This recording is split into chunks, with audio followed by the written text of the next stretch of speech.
आपण आता single page wiring शिकत आहात. ओके, यामध्ये मेन भाग आहे कॉईल,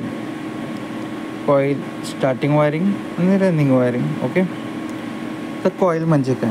कॉईल म्हणजे तर एक वायर घेतला तुम्ही आणि गुंडाळा तर ती एक कॉईल तयार आली. त्याला 2 टोकं असतात. इथं बघितल्याबरोबर तुम्हाला दिसतात. या पद्धतीची पण कॉईल असू शकते, वेगवेगळं कॉईल. कन्सेप्ट फक्त एकच आहे की फक्त वायर गुंडाळलेली आहे, इन्सुलेटेड वायर, म्हणजे 2 टोकं बाहेर आलेले आहेत. ओके, त्यानंतर दुसरा भाग आहे capacitor.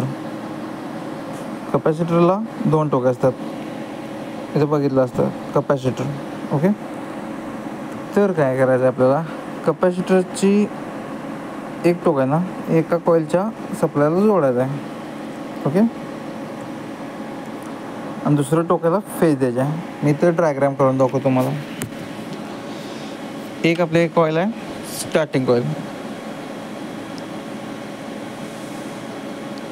Okay, starting wiring coil का, तर याचा रेजिस्टन्स जास्त आहे, ओके. दुसरे आहे रनिंग कॉईल, याचा रेजिस्टन्स कमी आहे. ओके, तर ही 2 टोकं आहेत ना, ही 2 जोडली गेली. याला दिली आपण न्यूट्रल.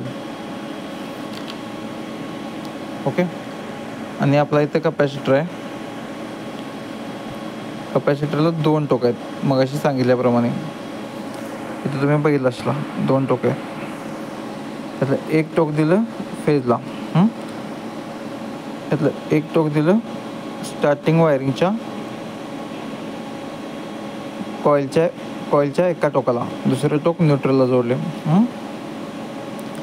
आणि जे रनिंग कॉईल आहे त्याचं एक टोक कपॅसिटरच्या स्टार्टिंगला जोडलं आणि इथे दिली फेज. त्यामध्ये फेज जाईल, कपॅसिटर चार्ज होईल, स्टार्टिंग वायरिंग चालू होईल. त्यानंतर कपॅसिटर थोड्या वेळानंतर ॲटोमॅटिकली ऑफ होतो, हा त्याचा गुणधर्म आहे. त्यानंतर रनिंगमध्ये मोटर चालू होईल.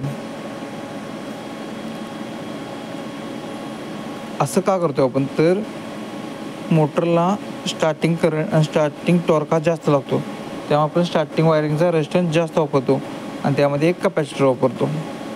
ओके, आय होप तुम्हाला कळलं असेल सगळं वायरिंग.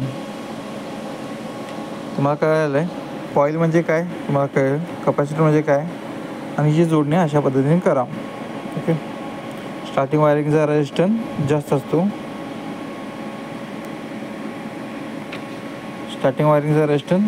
असतो, रनिंगचा कमी असतो.